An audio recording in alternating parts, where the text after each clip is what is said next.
Ya estamos con el primer invitado de la tarde, me refiero a Julio Pontet, él es médico intensivista. Bueno, ya lo hemos comentado aquí en el programa, que bueno, el frío que llegó de manera un tanto prematura, sumado a la baja vacunación, ha hecho que esté complicada la situación, sobre todo en algunos centros de asistencia médica por la gran cantidad de personas con enfermedades respiratorias. Gracias por acompañarnos, un gusto recibirte. Buenas tardes. Bienvenido.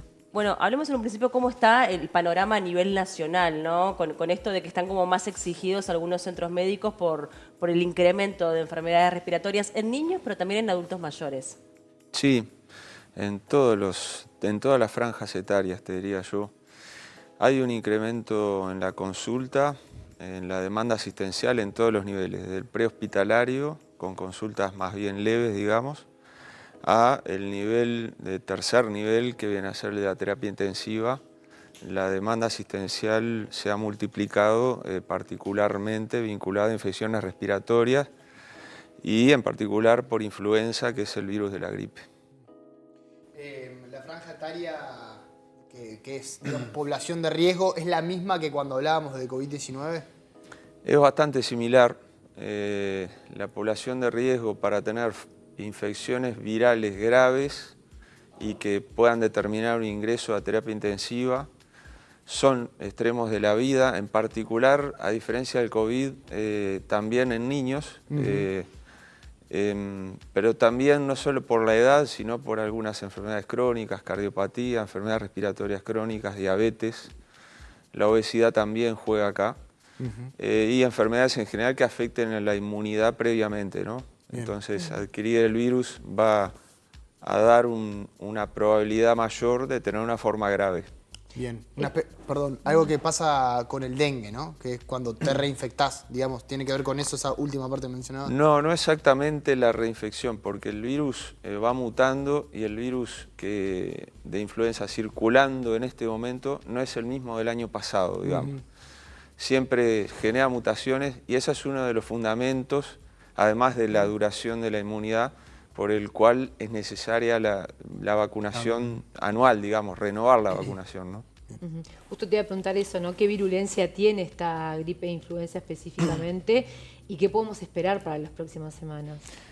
Sí, bueno, justamente por ser el virus de influenza característicamente mutar tanto, puede haber un componente de virulencia mayor o mayor agresividad, digamos, clínica, al del año pasado. Pero acá este año se ha dado una combinación, digamos, la paradoja de que con mayor posibilidad de infecciones y mayor cantidad ya medida de infecciones en relación a los últimos 5 años, tenemos la menor tasa de vacunación. ¿Y eso a qué se debe? ¿A qué consideras que se debe? Porque además lo hemos comentado acá, que hasta los grupos de riesgo, el porcentaje de vacunación es bastante bajo, ¿no? Hasta personal de salud. Sí. A mí me resulta llamativo que, bueno, personas que están absolutamente expuestas no se vacunen contra la gripe, teniendo en cuenta que es algo muy sencillo, ¿no? A mí también me resulta llamativo. Pero faltan campañas, no sé, ¿por dónde está el falla? O es el post-COVID también, que pasó mucho de las vacunas, se habló muchísimo de eso. Tiene que ver con todo eso. Hay un concepto epidemiológico que es el de fatiga vacunal,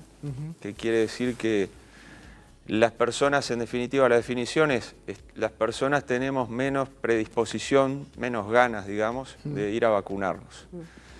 La pandemia tiene que ver con eso, esa insistencia sobre la vacuna del COVID año a año y que la vacuna era necesaria, termina, entre comillas, aburriendo a las personas, diciendo, bueno, otra vacuna más, no tengo muchas ganas. Y está el tema también de la menor percepción de riesgo, porque el virus del COVID era algo nuevo, era algo que no teníamos, íbamos aprendiendo cómo era el tema de la letalidad, y está la percepción que la gripe es un viejo conocido que no genera, con el mito de que no hay problema con una gripe, es una cosa leve, no pasa nada, y eso también ayuda a que las personas, en definitiva, no toman la proactividad de ir a vacunarse. Hace una semana hablaba con el director del Pereira Rosell, con Galeana, y él me hablaba que lo que más les preocupaba es la llegada del BRS. ¿no? Que es más dañino para los niños y que puede ser más fuerte. ¿Cómo está la situación hoy? Eso fue hace una semana y pico. Sí, claro, él te lo dice desde el punto de vista del que atiende niños, no es mi caso, pero el VRS es un problema de todos los inviernos para los niños. Seguramente él está preocupado porque por encima de la gran cantidad de influenza que hay, tanto en adultos como en niños ahora, sobre eso se va en las próximas semanas se va a agregar el VRS en los niños, ¿no? Entonces va a ser un problema. ¿No satura el sistema? ¿Eh? ¿No satura el sistema? Y bueno, sin duda que la demanda va a seguir aumentando. Eso genera que se obliga a cambios de estructura de la asistencial, el aumento de recursos necesarios, tanto humanos como tecnológicos, estructurales, para dar cuenta de la asistencia. Si pensamos en esa franja etaria que estamos hablando, las vacaciones de invierno son en determinadas fechas que se hacen a principio de año. En su consideración debería por lo menos ponerse a estudio de poder adelantar si eso efectivamente tiene un efecto sobre la situación en general. Mira, a esta altura realmente no parece demasiado práctico porque es en 2 semanas y pico las vacaciones de julio, o sea que en realidad creo que el año pasado estaban más tarde en el calendario, ¿no? Estaban para la 3ª semana de julio. Exacto. Este año en forma práctica empieza a fin de junio las vacaciones. Es la primera semana. Las vacaciones de julio, entonces el último día de clase es el último viernes de junio. Entonces creo que ya a esta altura no hacer un cambio no. Hay algo que yo escucho mucho y me parece que también está bueno, ya que está usted aquí, que es médico y que conoce del tema. Esa percepción que tienen las personas de que yo me di la vacuna y me enfermé igual. O el año que me di la vacuna me engripé horrible, entonces a partir de ese año no me vacuno más. Eso es muy común escuchar. Sí. Entonces expliquemos un poco qué es lo que genera la vacuna y que obviamente una persona se puede enfermar, pero hay un nivel de gravedad al que no llega. Sí, para aclarar primero y después ver en qué beneficia la vacuna. Primero, la vacuna es a virus inactivo, o sea, es un virus muerto, o sea que no puede dar ningún síntoma per se. Pero el detalle es que cuando tú te vacunás, eso genera una respuesta inmune, que es lo que busca la vacuna, tener un nivel de anticuerpos, pues digamos, como soldados de defensa inmunológica, que demora unas 2 semanas en realmente lograr una acción efectiva. Es decir, uno no está protegido a los minutos o al otro día de haberse vacunado. Claro. La protección demora un par de semanas. Bien. Entonces lo ideal es vacunarse en abril, por ejemplo. No quiere decir que no ir a vacunarse ahora, pero la vacuna demora en empezar realmente su efectividad un par de semanas y luego te deja protegido unos 8 meses más o menos. Lo otro es, ¿qué es lo que realmente se logra? Y se logra bajar escalones en severidad. Es decir, la vacuna que podría haber sido mortal o haberte dejado internado va a evitar eso, quizá a llevar a tener síntomas leves o evitar los síntomas. Eso depende un poco de la fragilidad de la persona, ¿no? Pero viene por ahí y que la vacuna dé síntomas, eso es mitológico. El tema es que si seguís expuesto al virus y te vacunaste ayer, y hoy te expones y mañana te expones, te vas a enfermar porque todavía la vacuna no actuó. Pero esta es una vacuna que además tiene años, es decir, que está súper probada. Digo porque también ocurrió en su momento mucha polémica con la vacuna de COVID, ¿no? Porque era todo como muy experimental y hubo como una cierta desconfianza por parte de la población. Entonces, también marcaron como un diferencial con esta vacuna que ya tiene muchos años en el mercado, ¿no? Sí, es una vacuna que, primero que está con una efectividad probada históricamente, pero además se renueva año a año por el tema de las mutaciones virales. O sea, no es exactamente la misma vacuna del año pasado. Se va actualizando año a año. En una nota que levanta Montevideo Portal, hay una cita a usted que dijo que más de 500 personas podrían morir de gripe este invierno, ¿no? Una cifra que por lo menos a mí me impactó mucho. Esas personas que se pueden morir, ¿dentro de qué grupos están y qué condiciones? Porque uno lee esto y te agarra una gripe y se asusta. Sí, un poco era tirar. Los números no son para asustar, es para caer en la realidad. Okay. La realidad es que Uruguay tiene entre 1.000 y 1.500 fallecidos por invierno por infecciones respiratorias todos los años.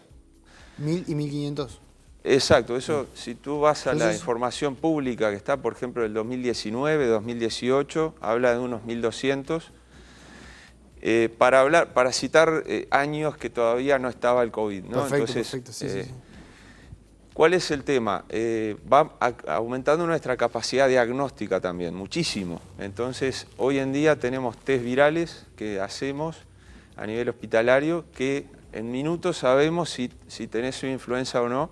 En la mayoría de los casos no es necesario, lo usamos para pacientes hospitalizados. Pero el número es un número además que es fácilmente de estimar para los países que registran mucho más rigurosamente que nosotros, por ejemplo el CDC de Estados Unidos, que dividiendo por 100, nosotros tenemos una proporcionalidad entre Estados Unidos y Uruguay más o menos de 1 a 100. Nosotros vamos a tener entre 200 y 700 fallecidos por influenza en este invierno.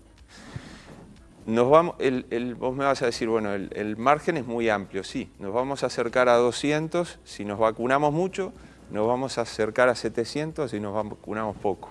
Ese es el número. Bien. Preguntarte también por los ingresos a terapia intensiva que mencionaba Maggie, ¿qué franja etaria o qué características tiene esa población respecto a estos tipos de enfermedades de las gripes? Sí, la mayoría de los pacientes son pacientes ancianos o que tienen enfermedades crónicas. Bien. Muchas veces no son ancianos por la cédula, pero son biológicamente ancianos. Por ejemplo, pacientes que llevan muchísimos años peleando con su diabetes, por ejemplo, o con cardiopatías o con enfermedades pulmonares crónicas. Entonces, eso es una fragilidad. Muchas veces la gripe es la gota que derrama el vaso, digamos, para una situación que ya era precaria previamente. Sí. Y eso también lleva a que dar el diagnóstico de causa de muerte no es tan sencillo. Claro. Porque es raro que los médicos que vemos pacientes graves pongamos en el diagnóstico final causa de muerte gripe. Gripe, claro. Eso no va a pasar. Exactamente. Entonces va a decir, bueno, EPOC, por ejemplo, enfermedad pulmonar crónica, o sepsis, infección generalizada, u otra cosa.